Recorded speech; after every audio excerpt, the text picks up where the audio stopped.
December 13th, 1947. Dear Diary, I'll be gone soon, but I wanted to tell somebody about what's gonna happen. It started when Mom sent me to bed without dinner. I woke up and I was starving, so I looked around for something to eat. The gerbil food was dry, but I didn't mind it.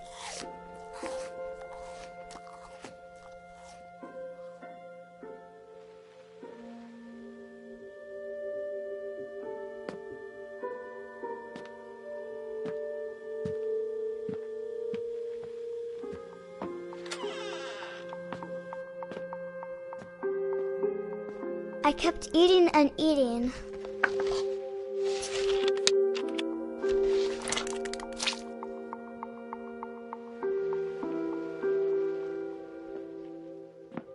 I ate a lot of things that night.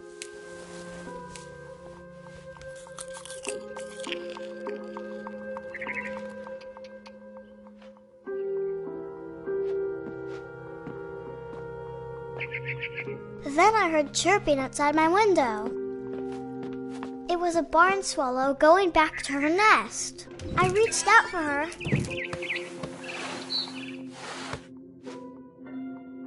And suddenly, I was a cat.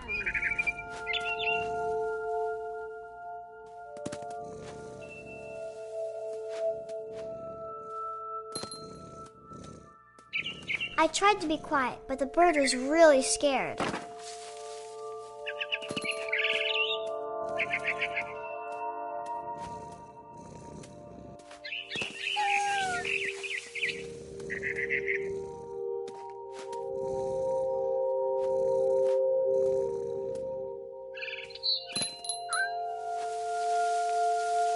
Mom and Dad didn't even look at me.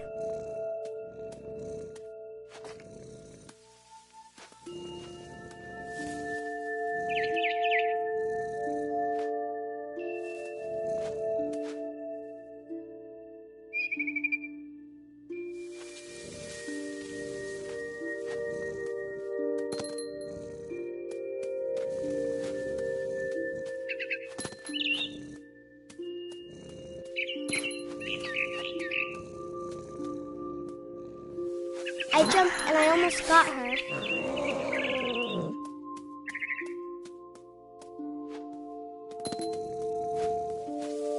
I could tell she was getting really tired. Now I was up in the big tree. I promised Dad I wouldn't climb it anymore. All I cared about was eating that mama bird.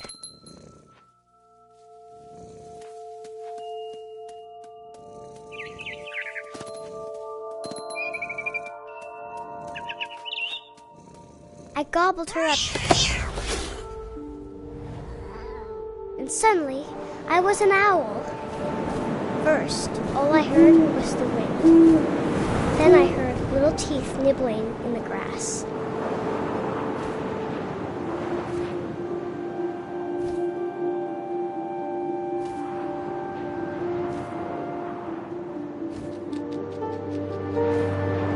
Rabbits.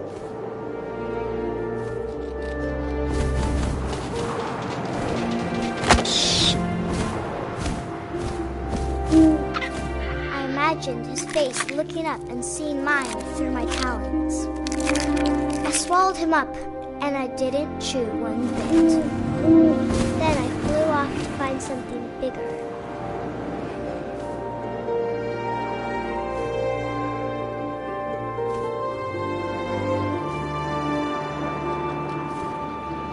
A mama rabbit.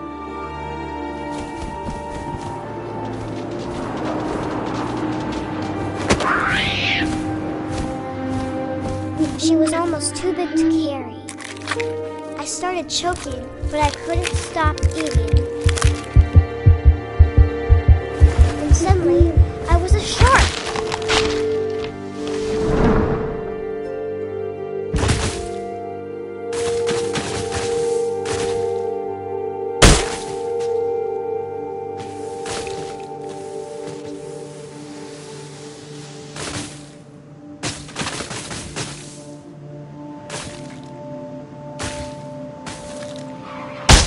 I rolled off a cliff and into the ocean.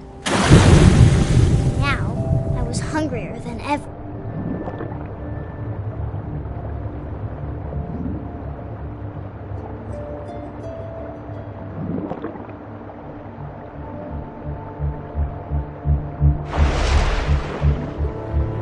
I wanted fat, juicy seals.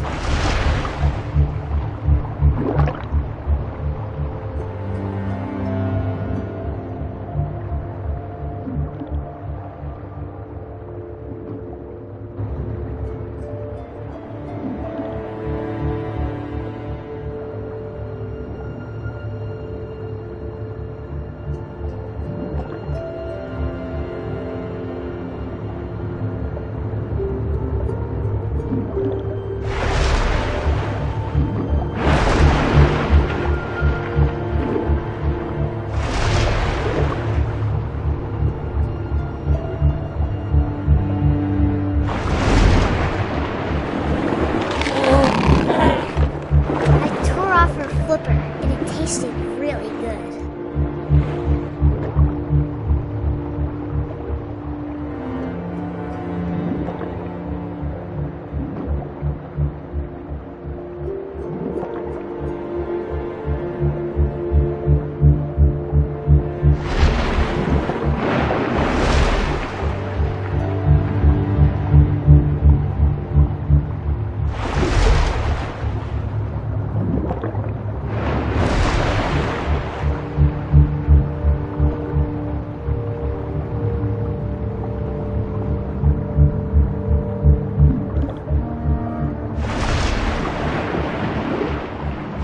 Grabbed on tight. When I was so hungry, I jumped out of the water. When I opened my eyes, everything had changed.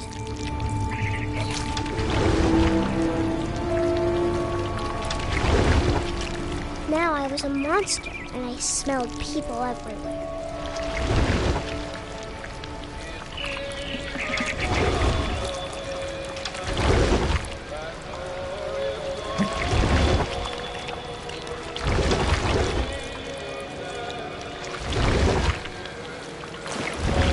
I was big, but I moved real quiet.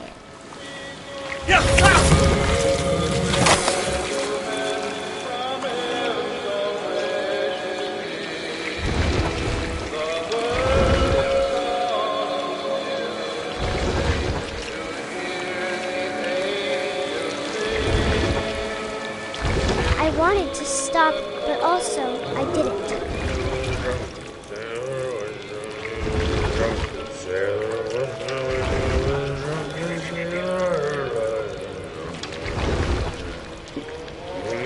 Belly with a rusty razor, belly with a rusty razor, belly with a rusty razor. What shall we do with a drunken sailor? What shall we do with a drunken sailor? What shall we do with a drunken sailor?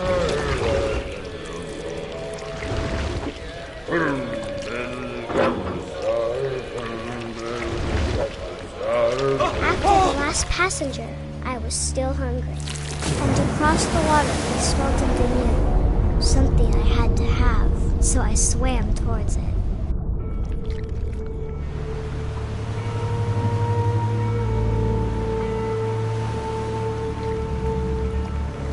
I slithered onto the sand, and the good smell went into an old pipe.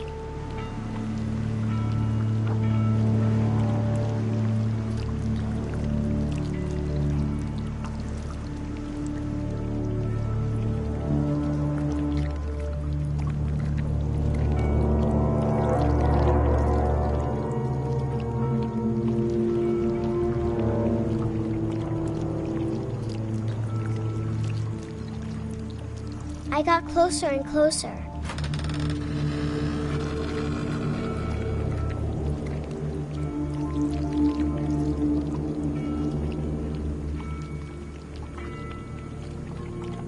All of my stomach started growling.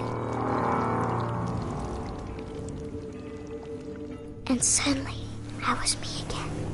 I held my breath for a long time, but I couldn't hear anything.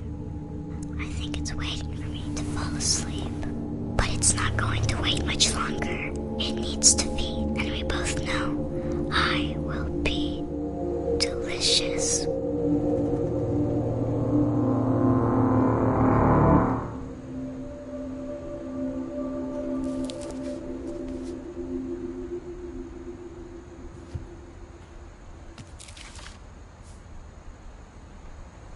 I'm not sure if I believed all of that, but I'm sure Edie would have.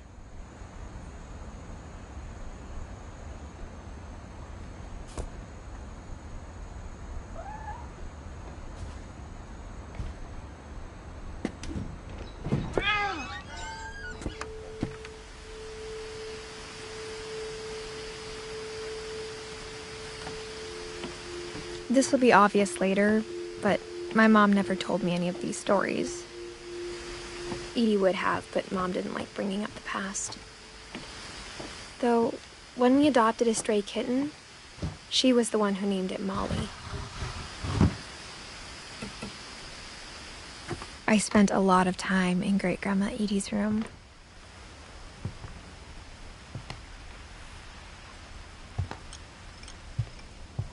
Her room was like a museum. For 500 years, the Finches have been famous throughout Norway for their fortune and misfortune. Odin Finch buries the latest victims of the family curse, his wife Ingeborg and their newborn son, Johan. On January 7th, 1937, he set sail with his family and his house, hoping to leave the curse behind. But 40-foot waves off the coast of Washington send the house and Odin to the bottom of the sea. Odin's daughter Edie, with husband Sven and baby Molly, step ashore on their new home, Orcas Island. Odin Finch is the first to be buried in the new family cemetery. His daughter Edie is already dreaming of a new Finch house.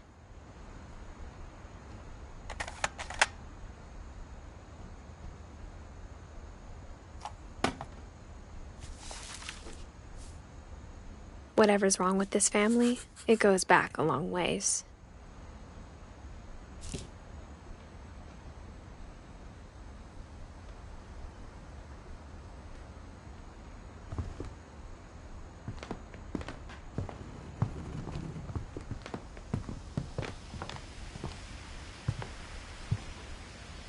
When Edie told people Sven was killed by a dragon, she could also have said he was building a dragon-shaped slide that collapsed. She could have, but she didn't.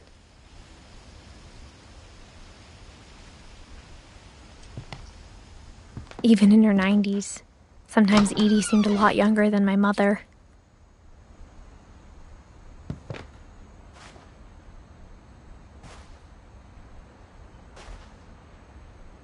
The only trace Grandpa Sam's first wife, Kay, left on the house was the pink bathroom.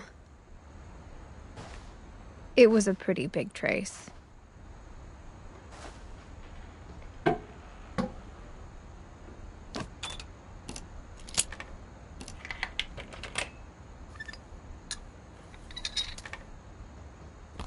There's a secret in this bathroom. It's in the last place you would look. It isn't in the cupboard.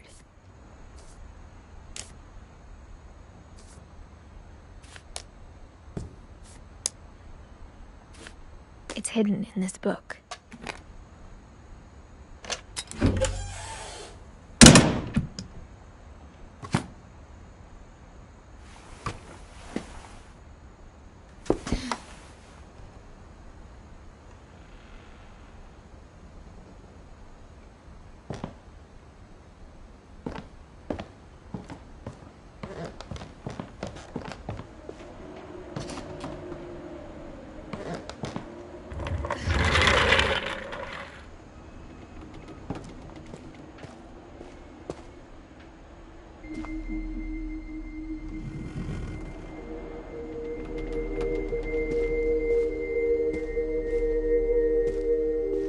I knew Grandpa Sam had a twin, and that he never talked about him.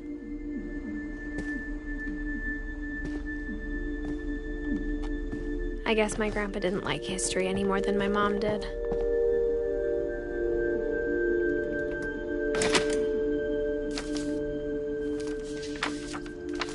How I Want to Remember My Brother by Sam Finch.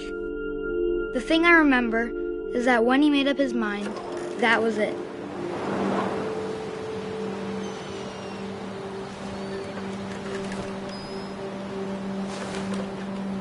My brother said he'd die before he ate another mushroom, and he did. At Barbara's funeral, he swore he'd never be afraid again, and he wasn't. I think Calvin always wanted to fly. Sam! Calvin! Dinner's ready! Coming! But that day, he finally made up his mind to do it.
I told him going around was impossible.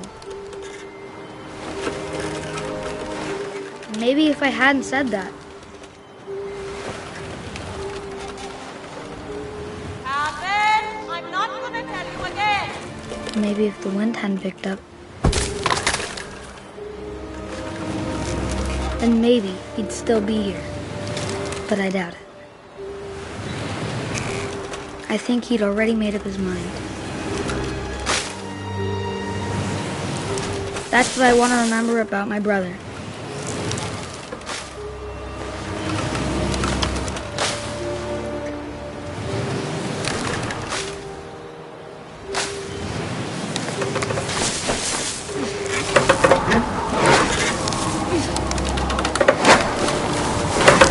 The day he made up his mind to fly. And he did.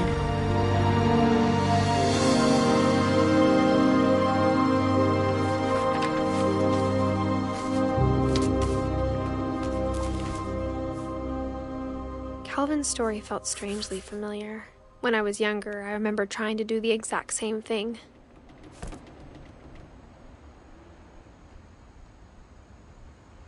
After the funeral, Edie roped off Calvin's half of the room.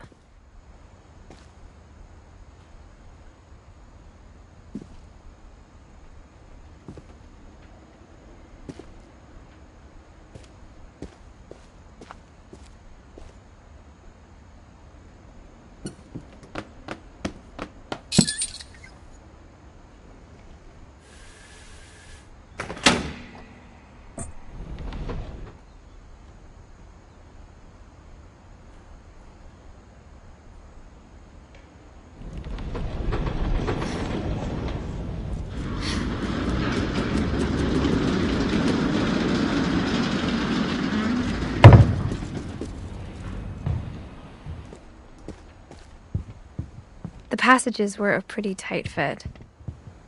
They'd obviously been built for smaller hands and bellies.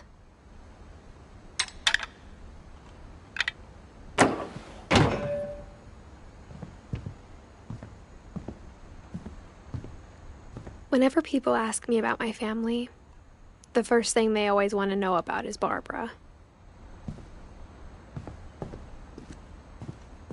Mom must have locked the third-floor stairs on the night we left.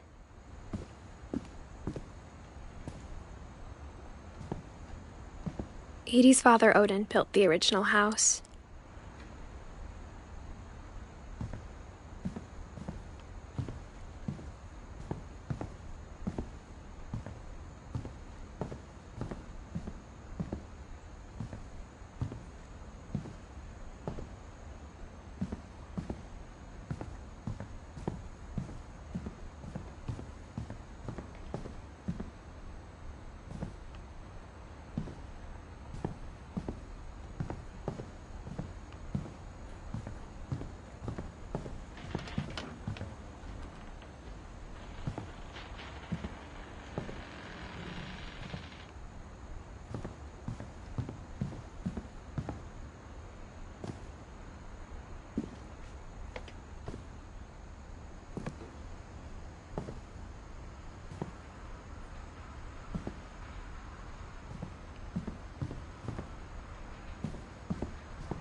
Growing up, I always thought of Barbara as a child star.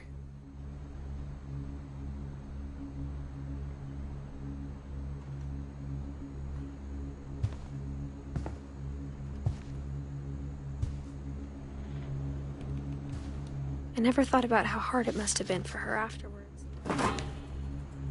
Of all the stories people wrote about Barbara's death, I'm surprised Edie saved this one.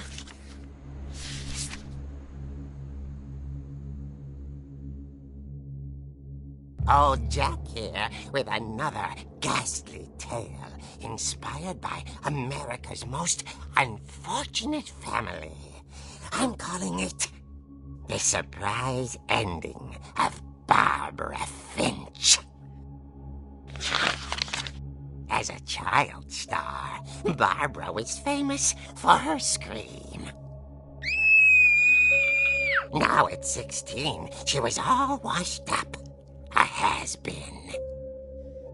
But in a lucky break, she'd been asked to perform her signature scream at a local convention for monster movie fans. It was just the boost her career needed.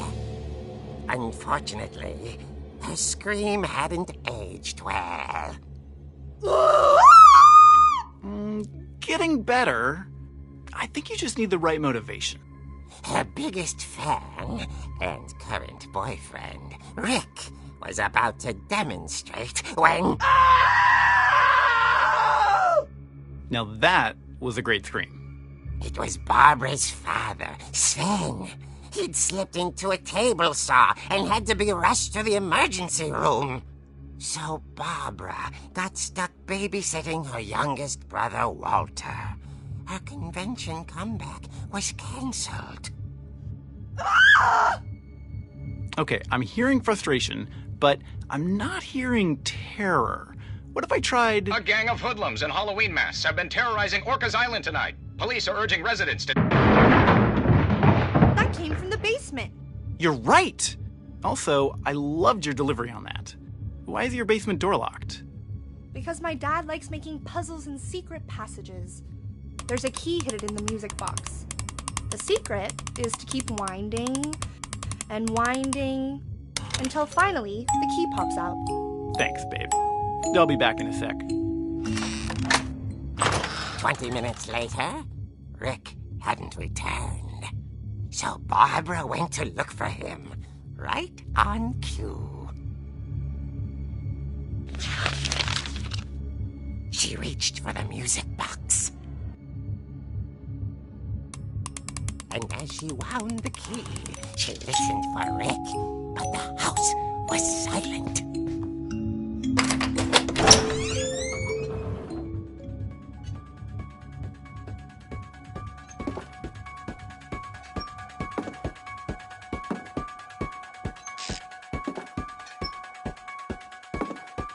She found Rick's crutch and imagined the worst.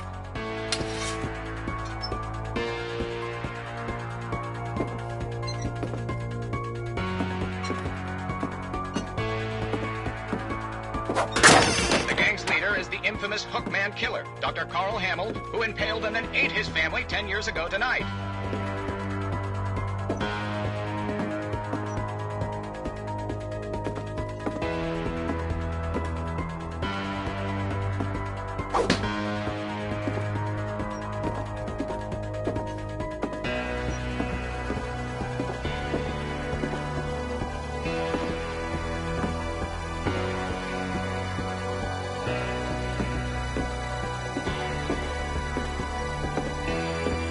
The old fridge rattled and grew still.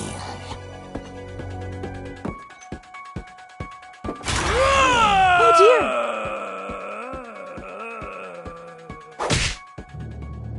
Oh! Rick? Barb, relax. I was just trying to scare you to help you find your scream. Well, I'm not scared, Rick. I'm furious. Then act furious. All I'm getting from you now is that you're hurt and confused and She threw him out, but she kept a little something to remember him by. Barb, have you seen my other crutch? And she was still holding it when she fell asleep watching the late picture show. Hours later... Barbara! Walter, what's going on up there? Ah! Okay, I'm coming up, but if this is a trick, you're dead, Walter.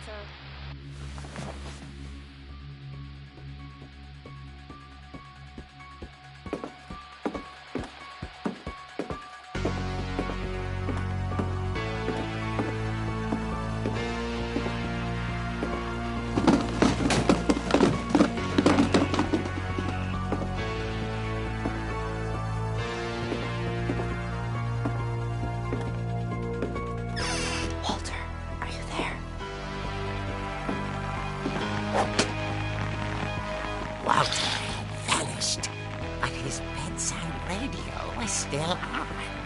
Orcas Island police describe the man as 6 feet tall, with a steel hook for a hand.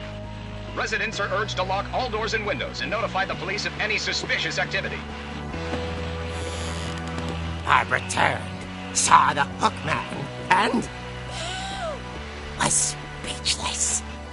He was quite smashing. And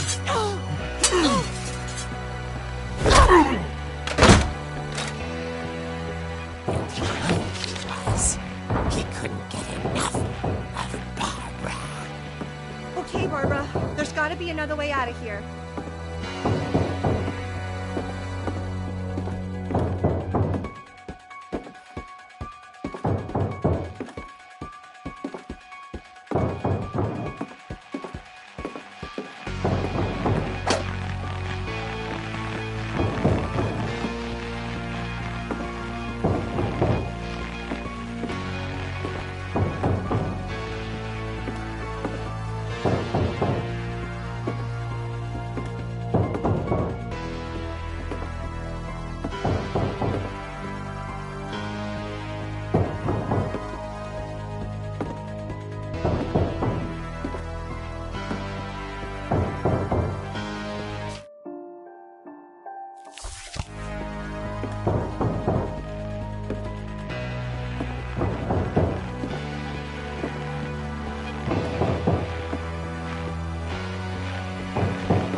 She played her part beautifully.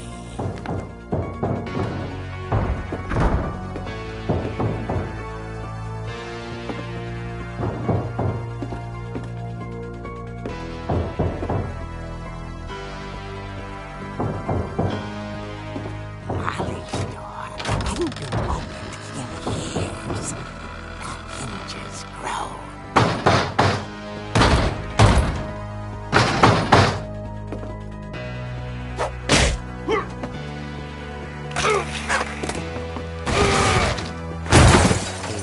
Moving, but she sensed the story might not be over yet.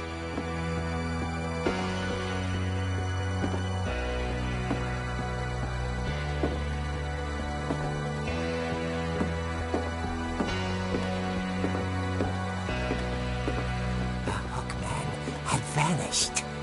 She listened for his breathing, but all she heard was...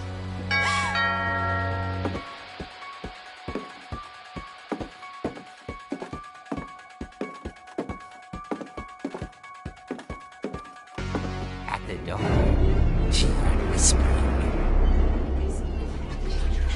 It was coming from inside the house.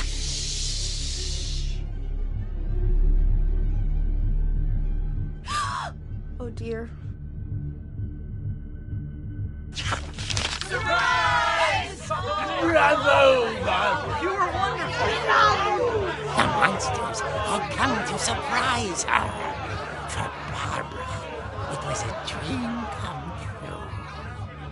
Then she saw what kind of monsters they were, and she realized what was about to happen. She was going to be famous.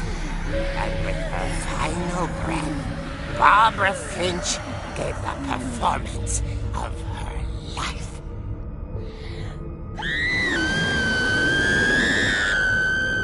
I wasn't there myself, but I hear Barbara was magnificent. Poor girl. She had a taste for stardom. But unfortunately, so did her fans. Of course, the police blamed it all on poor Rick, who disappeared the same night. And little Walter, hiding under his bed the whole time. He took it all pretty hard, but that's another story. As for Barbara, tucked inside the music box is all they ever found of her. Her ear. Now that's what I call a real eerie tale.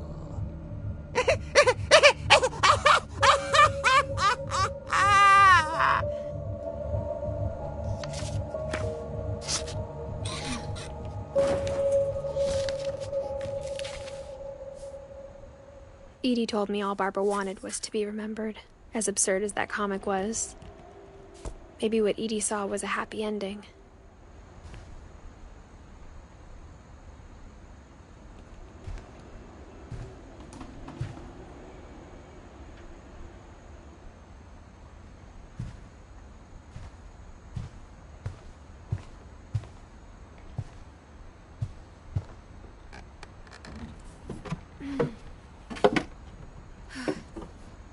I guess now I know why Mom didn't like me playing with the music box.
Mom said the basement was off limits, unless I wanted another tetanus shot.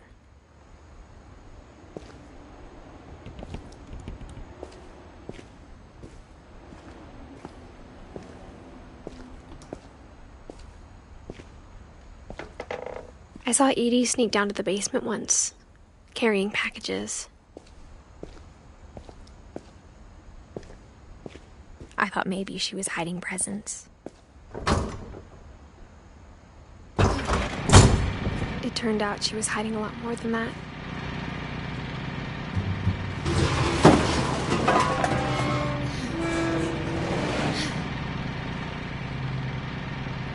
I remember asking Mom once about where Walter had gone. She said after Barbara died, he got as far away as he could.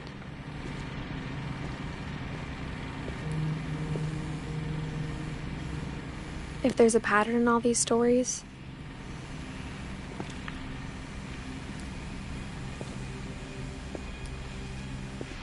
I think it's that none of us has gotten very far.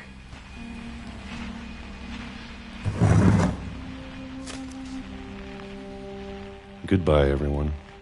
I can't believe I've been down here for 30 years. On that first day, after the shaking started, I didn't think I'd survive a week.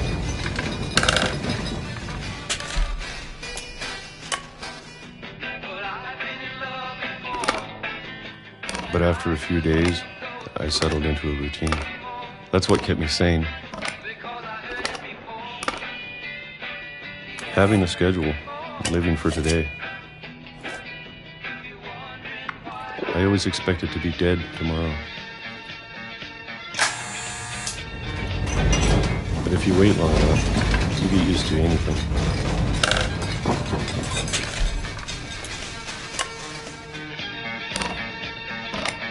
Even a monster on the other side of the door starts to feel normal. Almost friendly.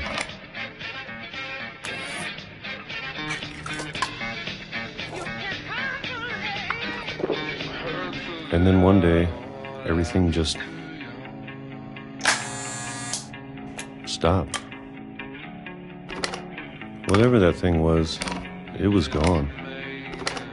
Maybe it got tired of waiting. Or maybe I just got tired of being afraid.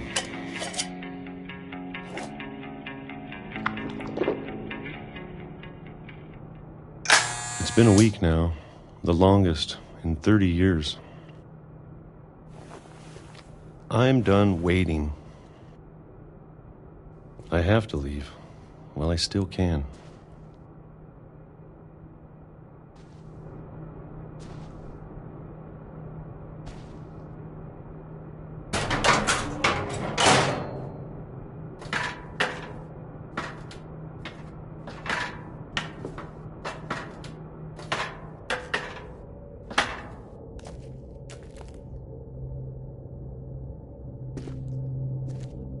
I know it's out there, somewhere.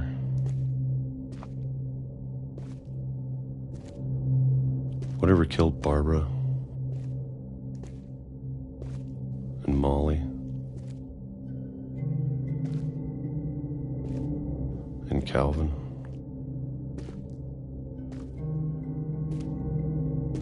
Maybe this is all a mistake. But I need to stop living the same day, even if it kills me.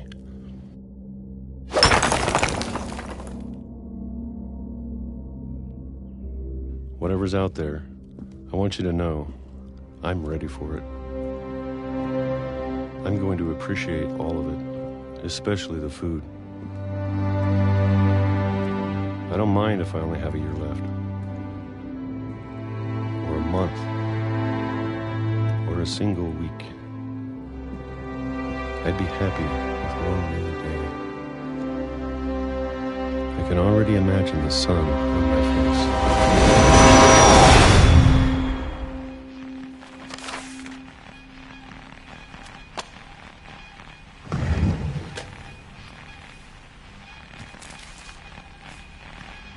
Walter died when I was 6. I can't believe my mom never told me he was down here. I'm sure my mom was trying to protect me.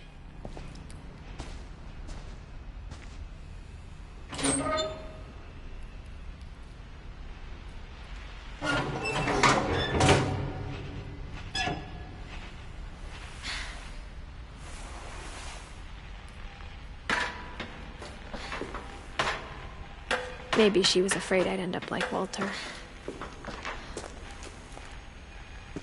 But if she never told me about an uncle under the house, I can only imagine what else she was hiding. I don't want to make the same mistakes she made, trying to bury something that's still alive.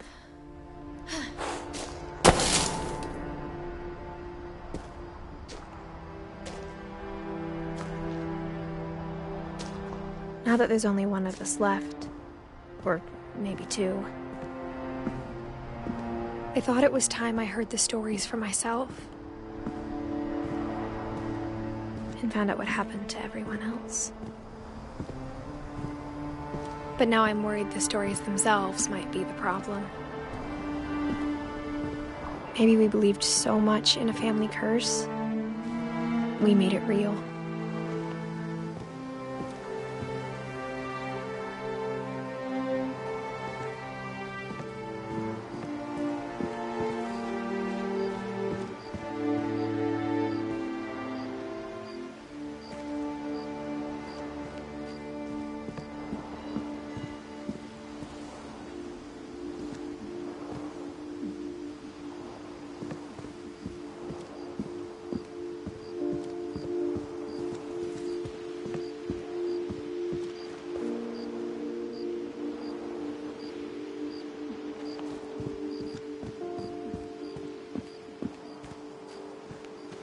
I don't know if I should even be writing this.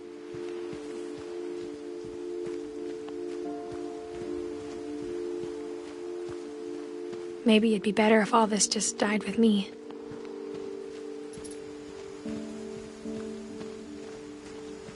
But I thought you should know about your family.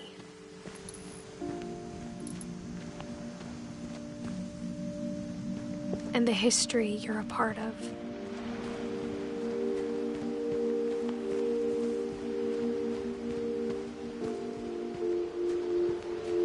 Though, to be honest, I feel as lost as you probably do right now. I think the people in these stories believed them, for what that's worth.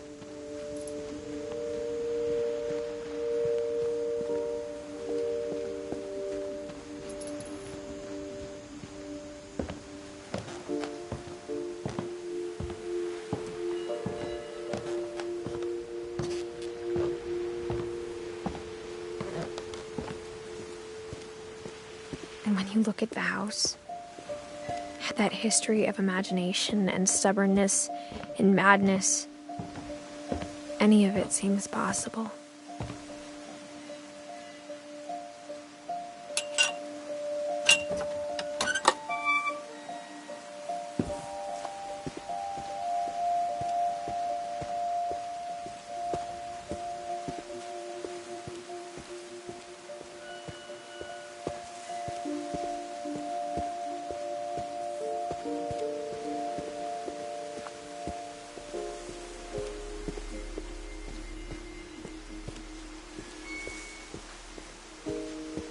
I think we've been surrounded by death for so long, we've just gotten used to it. What kind of family finishes building a cemetery before starting the house?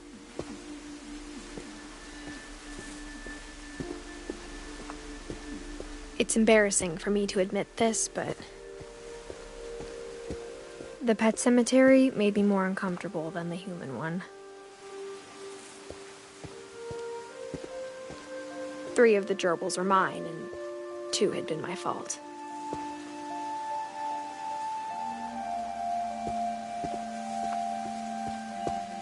Sven built the house, but it was Edie who designed the cemetery.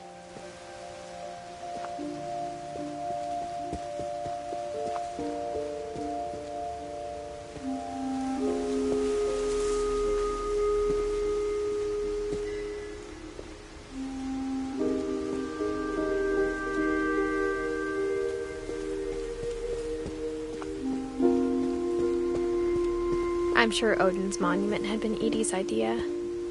My mom was always trying to move on, but for Edie, the past never went away.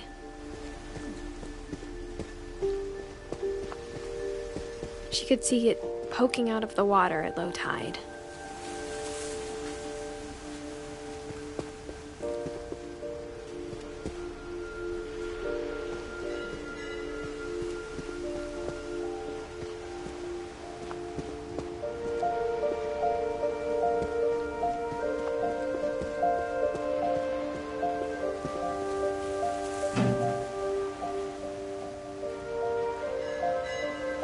Edie said she dreamed about the old house every night.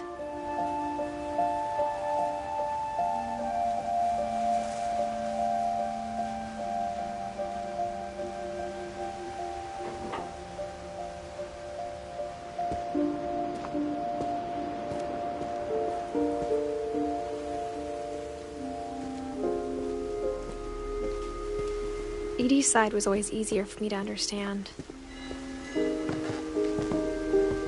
But the older I get, the more I can see where my mom was coming from.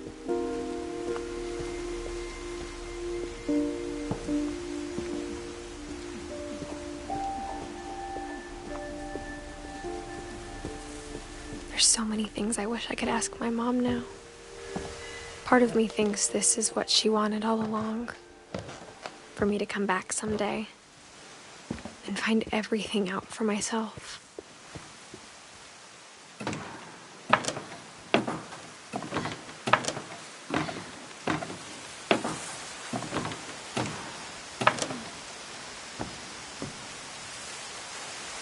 But looking back on it now, if she told me there was going to be so much climbing, I never would have come when I was 22 weeks pregnant.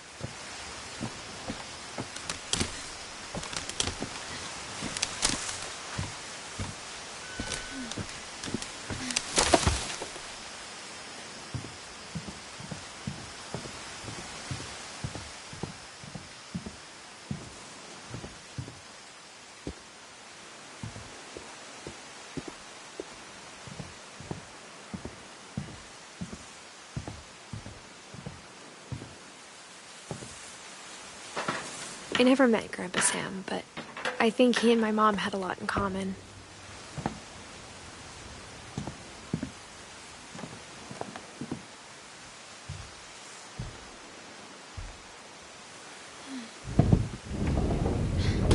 They were both pretty intense.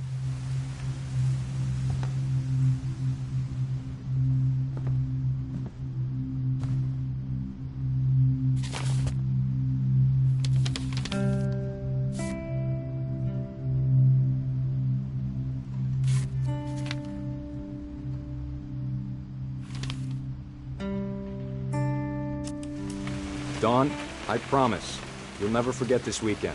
Yes, sir. These memories are gonna last a lifetime. Mm-hmm. Am I gonna have to shoot anything? It's a hunting trip, Dawn. Shooting is strongly encouraged.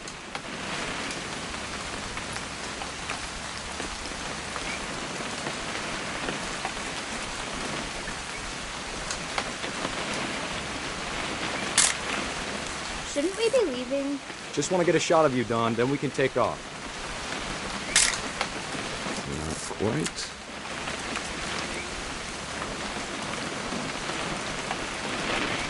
What? Perfect.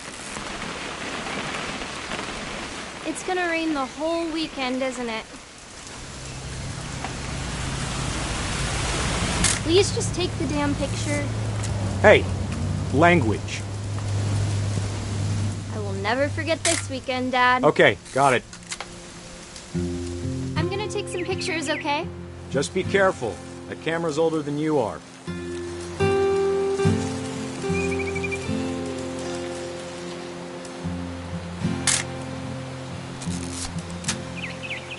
You're right, Dad. It's starting to clear up. Still freezing, though.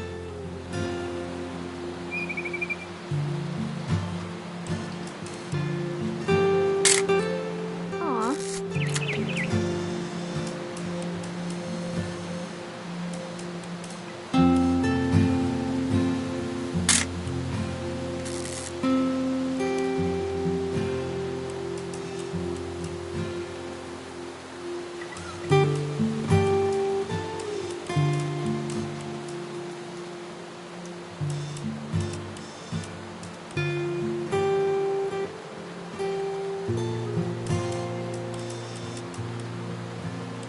Definitely should not have drunk all that coffee. Hey! That's a keeper. I'm just saying, I'm not always gonna be here, Don. You'll need to remember this stuff, if you want to survive. I'll be fine, Dad. You know who else thought he was gonna be fine? Some guy who died. Don, I'm being serious. I know, Dad. You're always serious. Doesn't being out here make you want to chill out? Well, to tell you the truth, I haven't been out here in 20 years.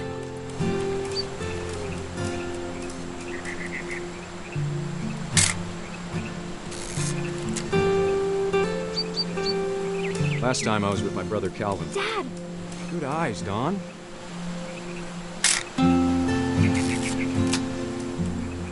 Before you take the shot, let me get a picture of you.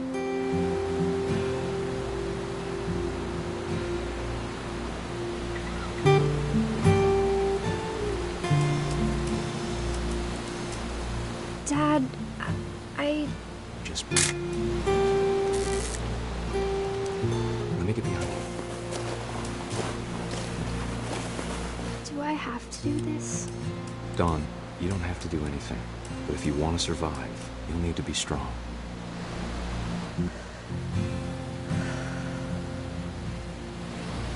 Now keep yourself squared up, elbows down, like we practiced. Whenever you're ready.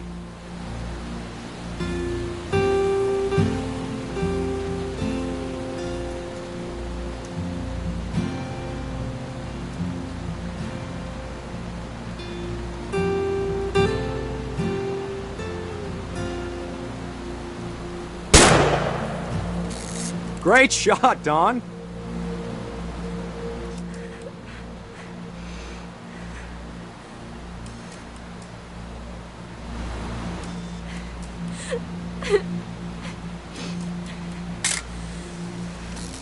I'm proud of you, Don. Always remember that, okay?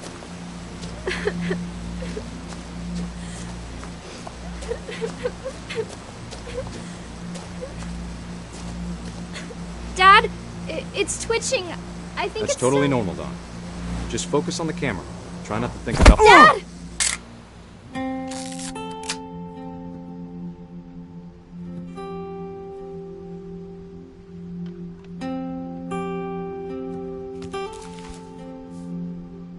Of all these stories, that's the one I wish most that my mom had told me.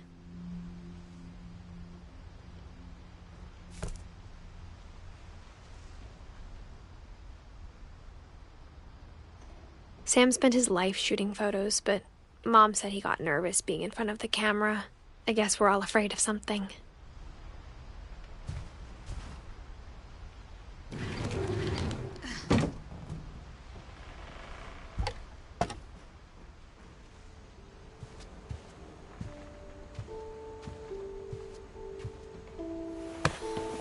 After Sam died, my mom and Edie got really close. They'd both lost a lot.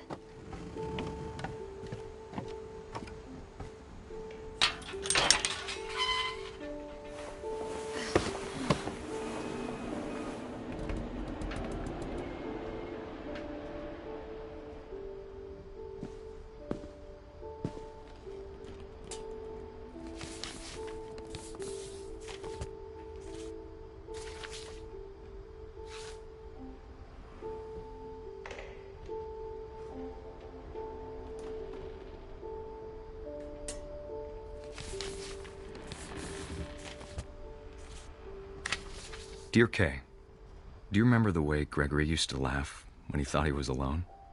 Like something funny was happening, but only he could see it.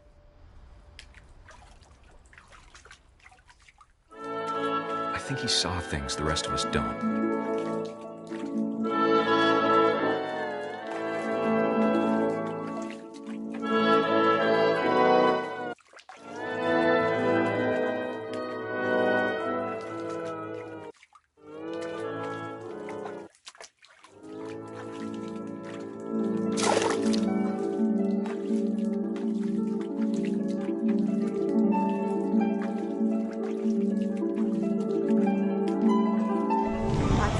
Gregory, it's time to... Hold on, sweetie. Hello? Sam, I told you I don't want to talk right now. I wonder what he saw.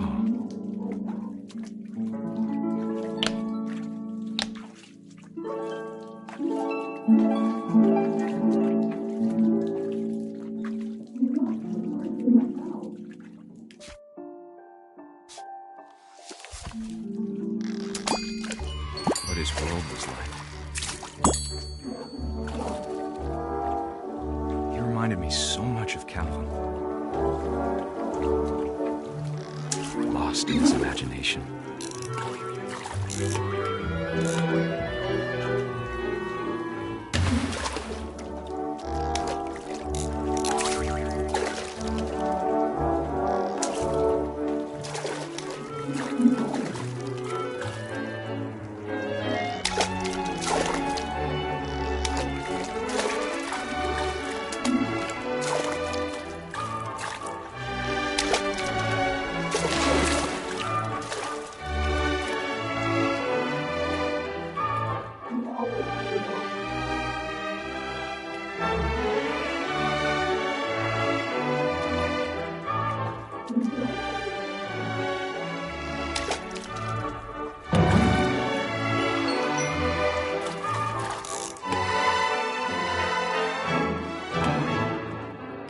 I know how silly it sounds.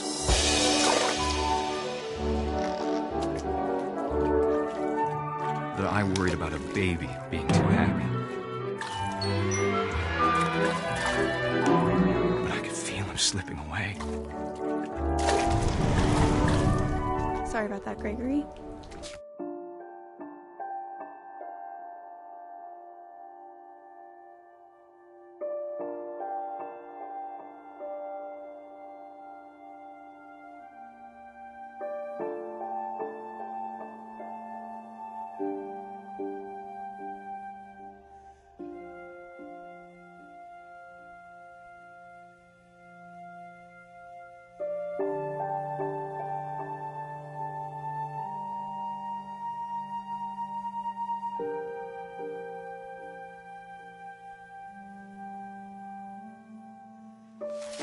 I know you did everything you could.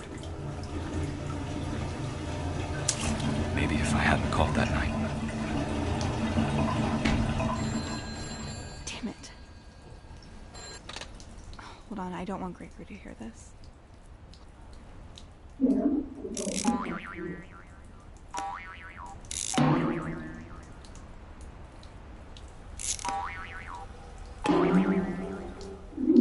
I wish he could have told us about the world he saw.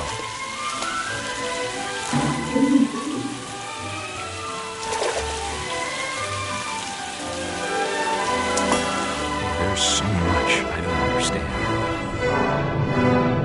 about Gregory, about everything.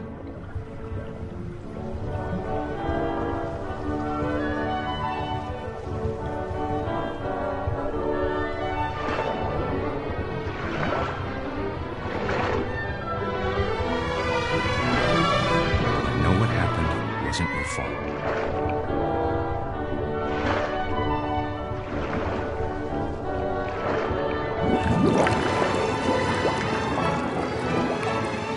I'm sure he's happy.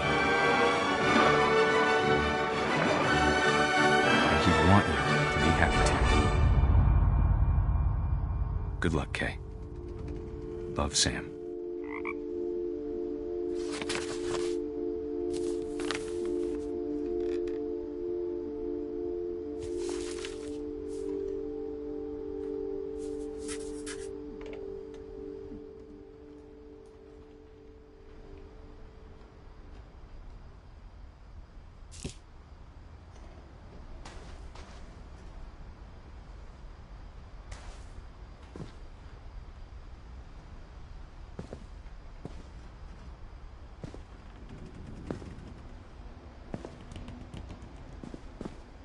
I can't imagine my mom ever writing poetry, and yet... A poem for Gus, who always said the wedding was a bad idea. Our father never hit us kids, at least not very hard, before the day my brother said with teenage disregard that he'd be dead before he'd see a wedding in our yard.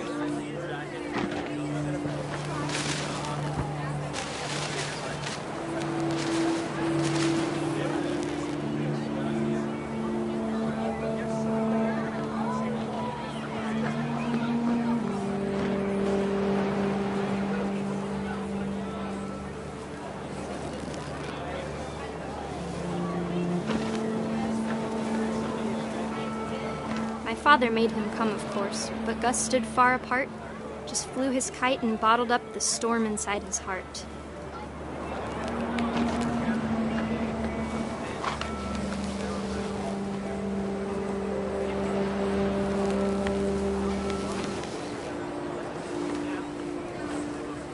I tried to talk him out of it, but though he'd never met her, "We don't need a stepmom," were the words that I now pronounce you husband and wife. You may kiss the bride.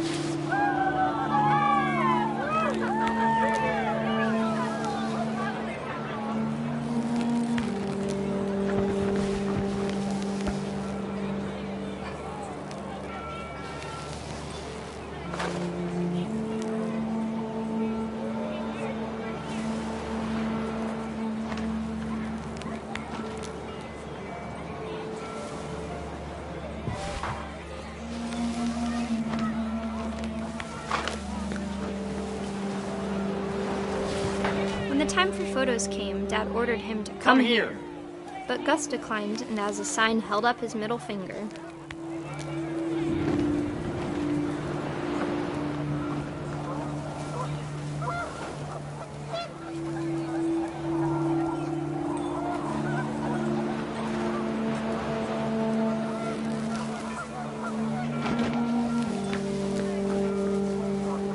The wind picked up, and panicked geese appeared and quickly went. But all the humans did that day was go inside the tent.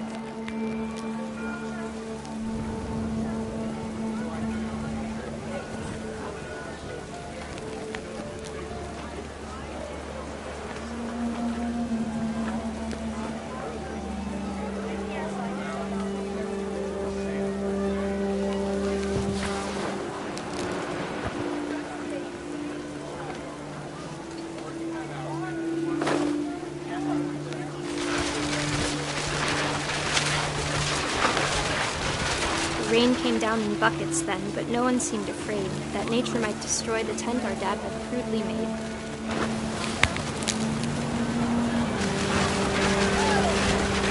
The thunder sounded much too close and full of angry power. But all my father said to this was, "Make the music louder."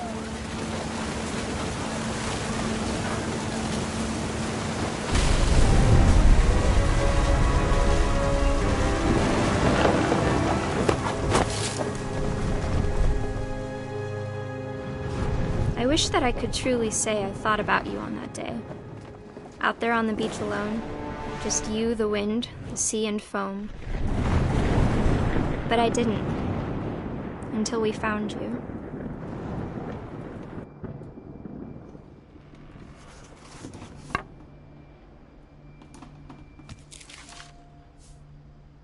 She never talked about him, but Mom told me once if I was a boy, they were going to name me Gus.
Instead of hiding from death, Sam seemed to go out of his way to meet it.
My mom moved up to the loft after her brothers died.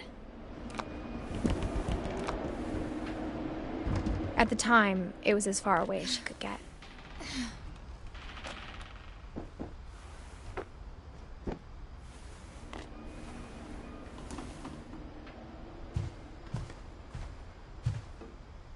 She spent a summer building houses in Calcutta, where she met my dad, Sanjay.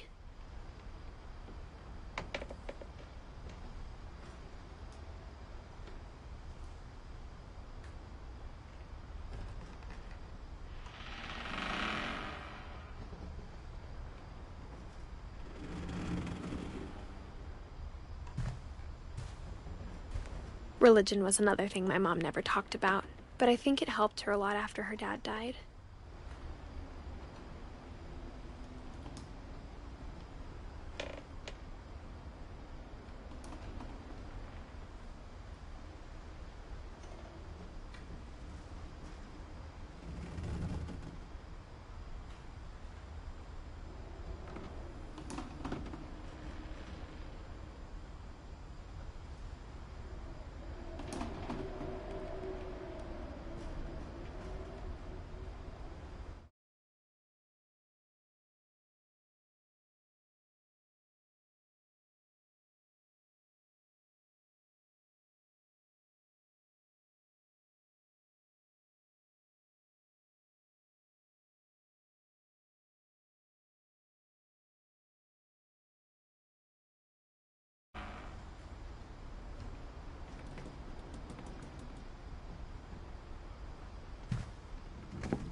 My mom moved to India a week after graduation and got a job teaching English.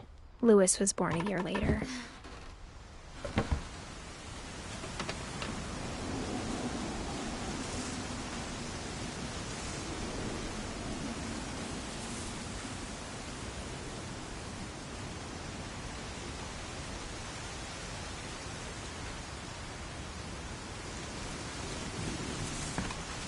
When my dad died, I don't think Mom knew where else to go.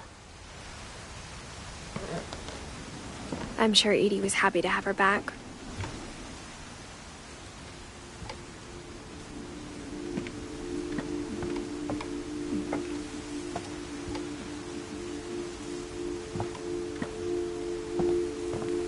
The house had to get a little bigger, but Edie was used to that.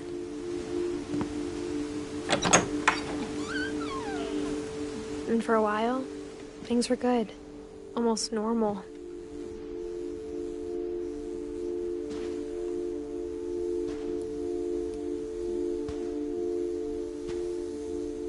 But it didn't last.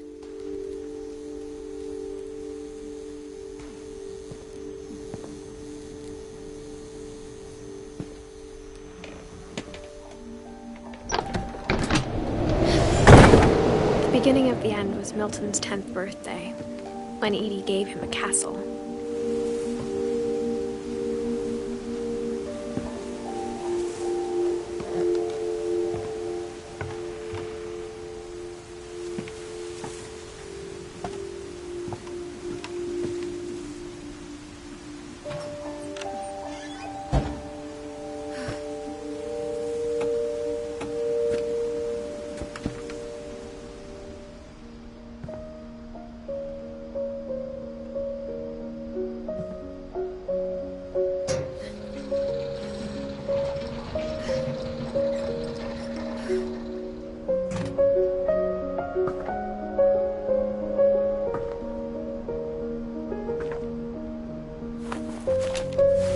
Milton Finch in The Magic Paintbrush.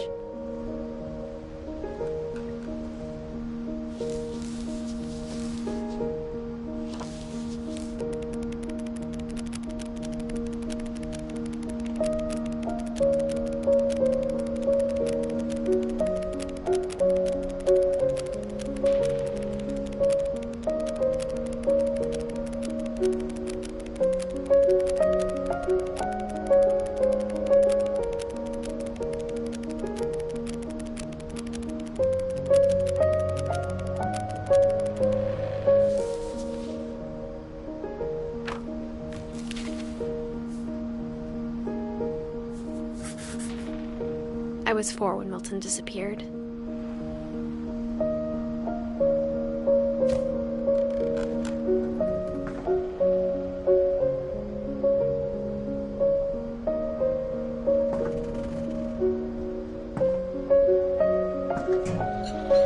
Mom spent months searching for my brother. Then she sealed the doors.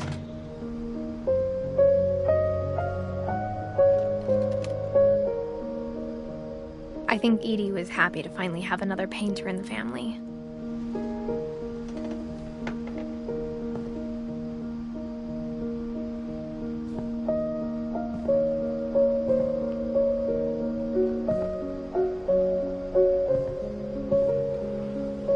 Whatever Milton had found in the house, Mom didn't want it getting out.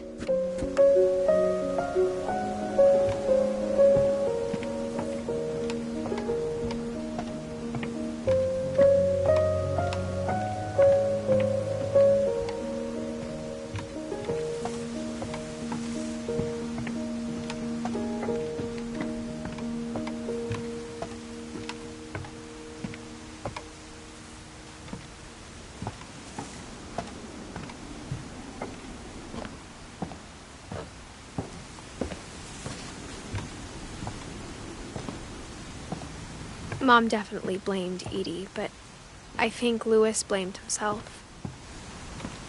After he graduated, he just spent more and more time in his room, until Mom got him a job at the cannery.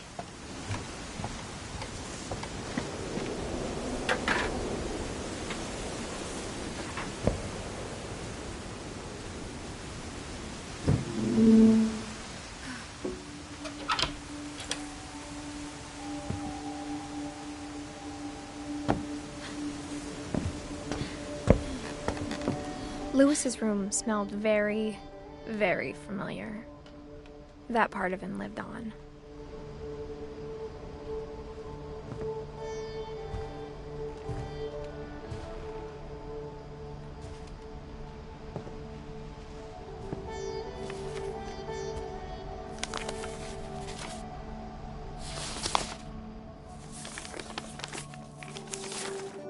Dear Mrs. Finch, as Lewis's psychiatrist, I can understand your desire for an explanation. As I see it, the trouble began in January, shortly after we convinced your son to seek treatment for substance abuse. Newly sober, I believe Lewis first noticed the monotony of his daily life.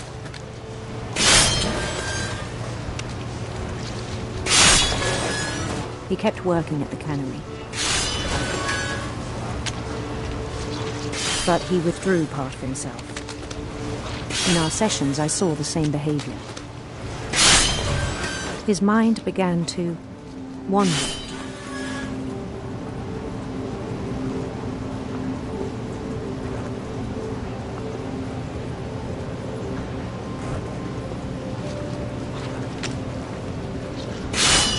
I asked him to describe it. He said he started small.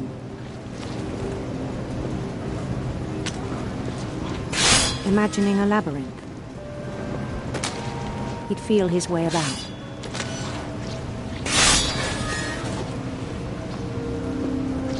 Then something moved.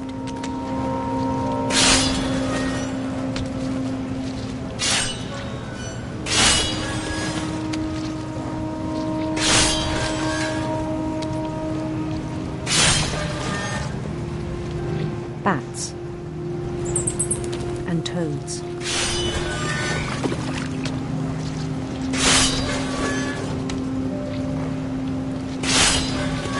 And things that have not names.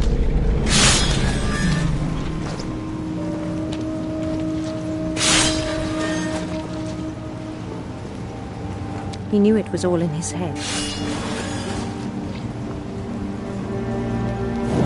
He took it very seriously. I had hoped he'd find himself.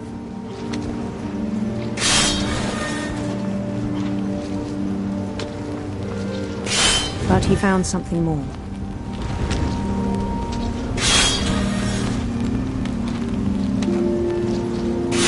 I worried about him then, daydreaming at the cannery. I spoke with his boss. But he said Lewis had become a model employee. Methodical, tireless, focused.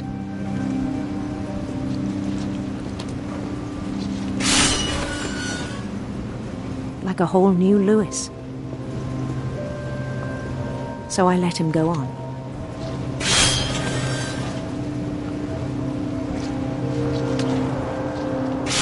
I even encouraged him. It seemed very promising at first.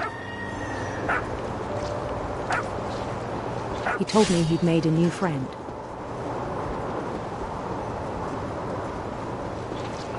On the edge of a city he named Lewis-topia. He built the city up slowly, brick by brick. Then he made musicians.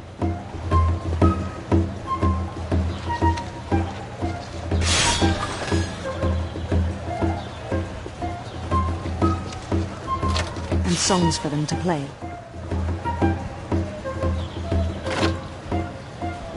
He talked about starting a band. And he was always humming something. Every day his imagination grew stronger.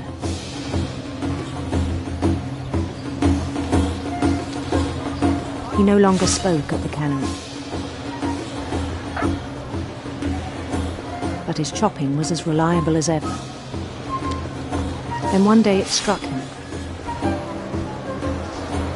that all the cheering crowds, even the stones under his feet, were all in his imagination, so he could do whatever he wished.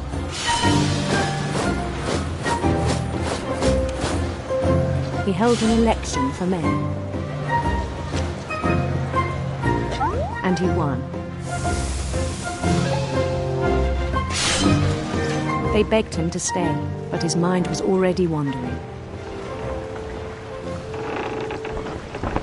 It became a game for him.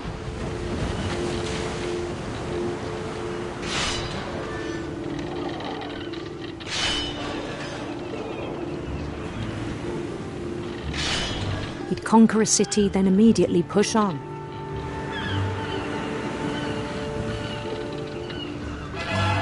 New Louisville. St. Louis. He started drifting away from our reality.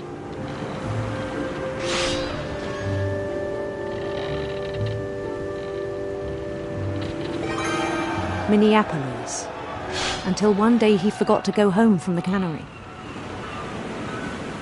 Even as his mother pleaded with him, part of Louis kept sailing on.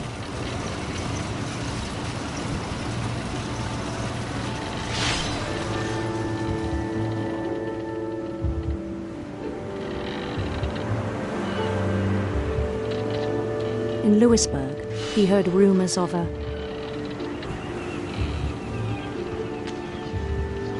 handsome queen.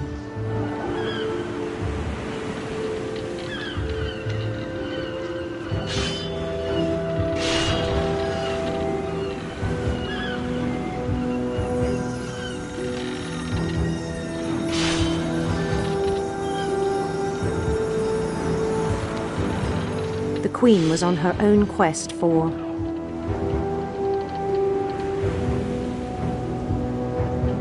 radiant rainbows.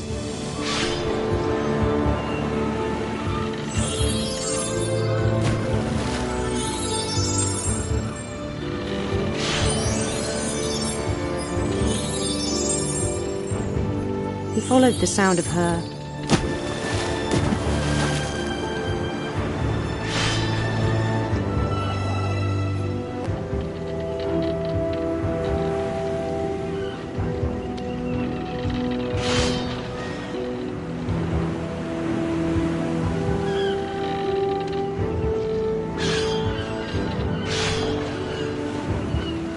electric sitar.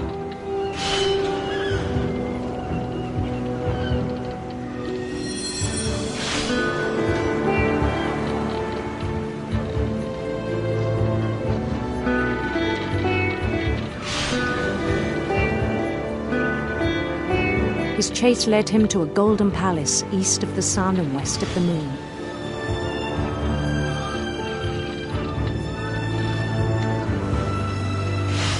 Even then, his logic remained sound.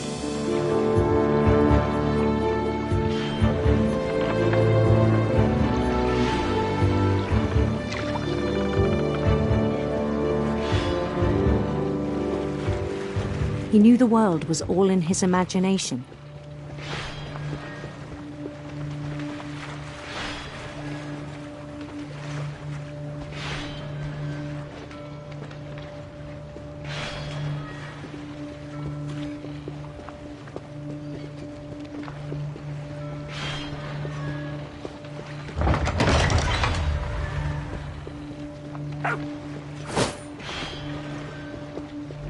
But he was so proud of having created it.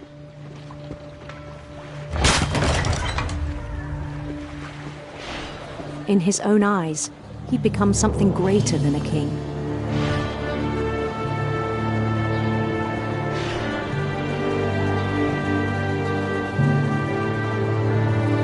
For someone who'd never known success in the real world, I think it was overwhelming. And then it struck him that the real Louis was not the one chopping salmon, but the one climbing the steps of a golden palace.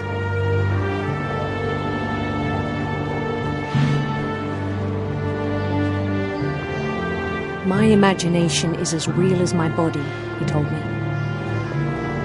It was hard to argue with him.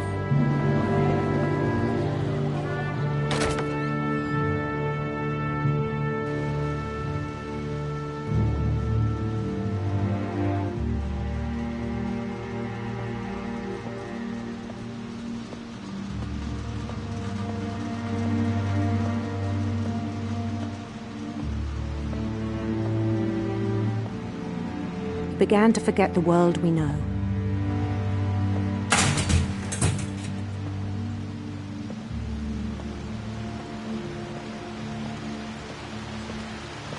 I think it pained him to remember Louis, the cannery worker.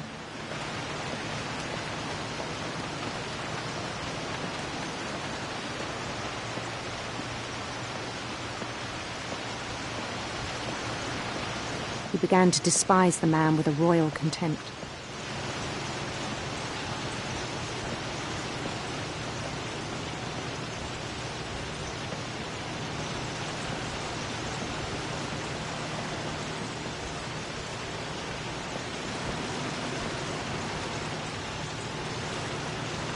I still thought I could save him. Even after he said he was being crowned king over all the lands of wonder. The palace would be packed with his companions.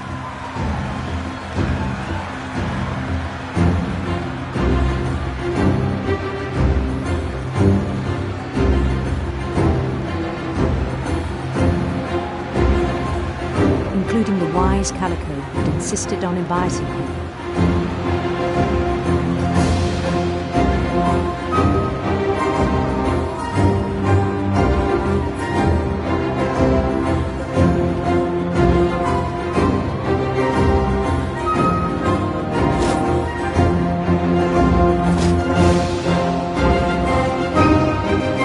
His queen waited, holding his crown.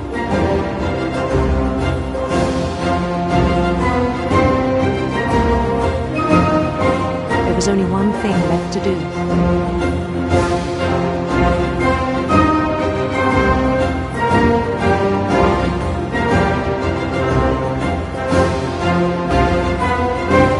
Bend down his head.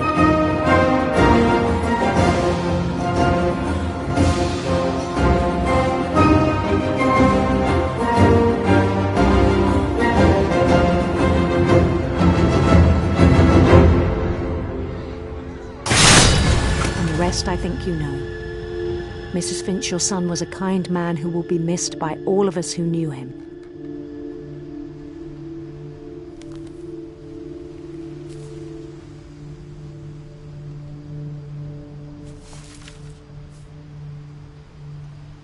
My brother was really cool.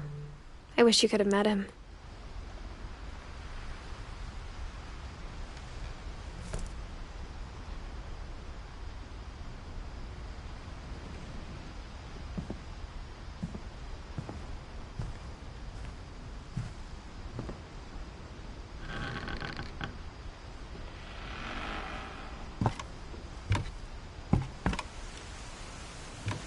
On the way back from Louis's funeral, my mom told me to start packing. She waited until the day before we left to tell Edie. I'm not sure if she wanted to make it easier or harder.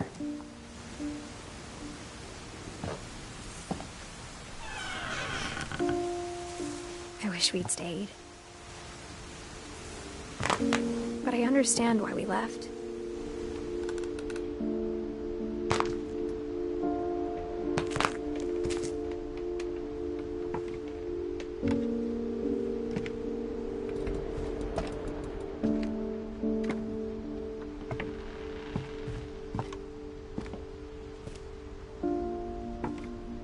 What happened that night had been coming for a long time. Maybe it should have come sooner.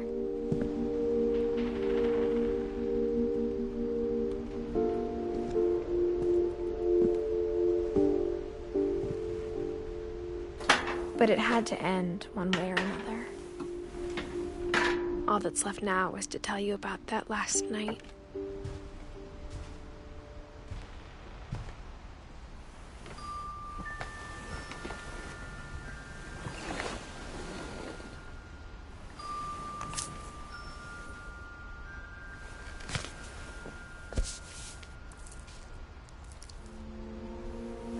That whole last day, Edie just watched us pack and didn't say a word. Until supper, when she raised her glass and said, "To our final night together, and all our final nights apart. Grandma, you know what I said about alcohol. Some of your medications are very Edith, specific. I left a present for you in the hallway. Why don't you go open it? The grown-ups have to argue now. I'm sorry, you're right. We're all leaving tomorrow. Let's just enjoy our last... I'm not leaving. Edith, you're excused.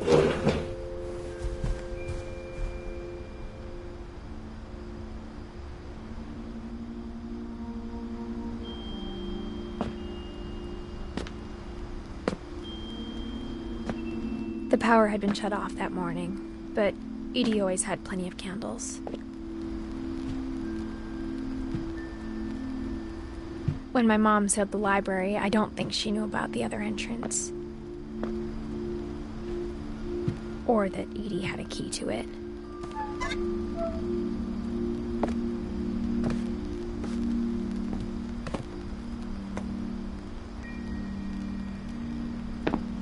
That thing you're afraid of isn't going to end when you leave the house.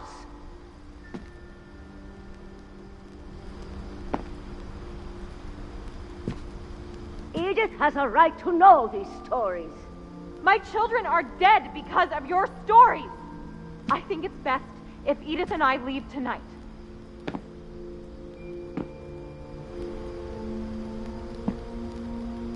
We'll have the nursing home send a van for you in the morning, okay?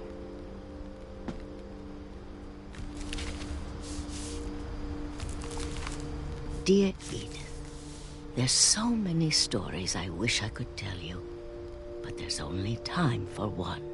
This is about what happened on the night you were born. That night, the tide went way, way out.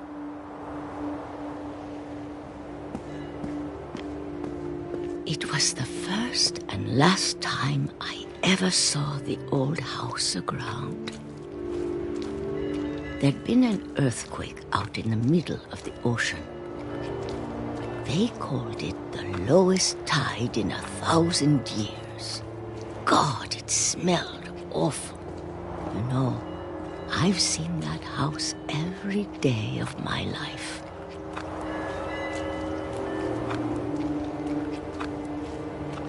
But I never thought I'd go back to it. When the fog rolled in, I lost my way.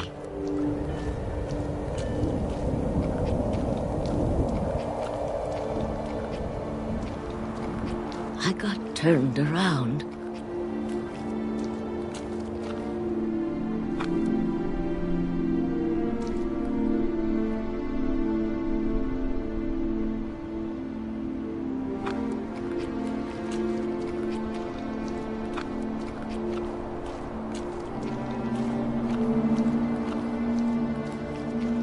I started seeing things.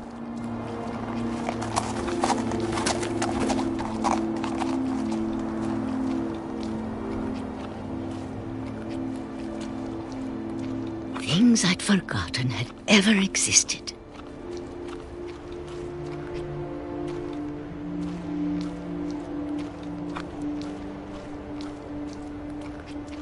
But when I saw them, they felt like old friends.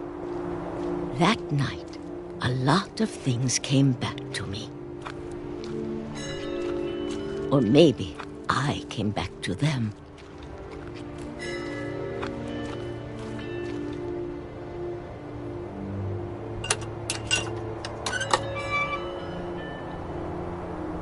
Things I can't explain, but that I need you to try and... Edith, what are you doing in here?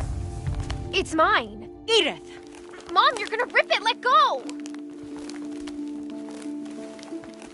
I kicked and screamed, but Mom dragged me to the car.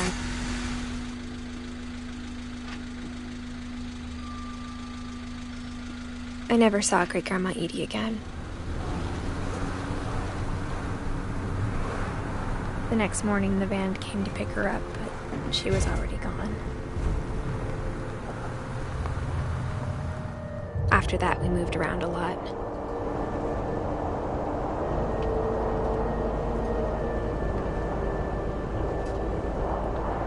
We both tried to make the best of it.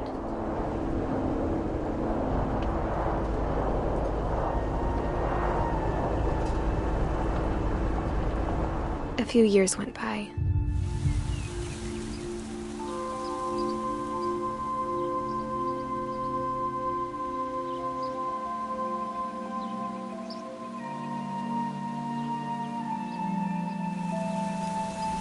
My mom didn't like to talk about it. But she started getting sick a lot. The rest happened pretty quickly.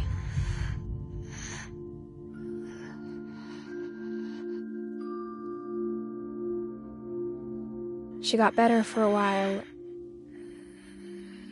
and then she didn't.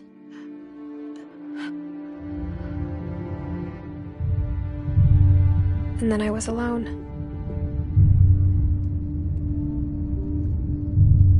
The last Finch left alive.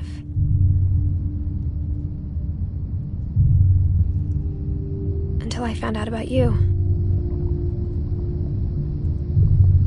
I'm still not sure what to tell you about all this. If we lived forever, maybe we'd have time to understand things. But as it is, I think the best we can do is try to open our eyes and appreciate how strange and brief all of this is. This journal was supposed to be for you. But now I hope you'll never see it. I just want to meet you and tell you all these stories myself. But I guess if you're reading this now, things didn't work out that way.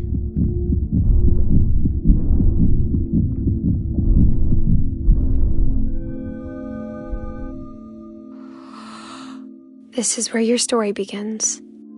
I'm sorry I won't be there to see it. It's a lot to ask, but I don't want you to be sad that I'm gone. I want you to be amazed that any of us ever had a chance to be here at all. Good luck.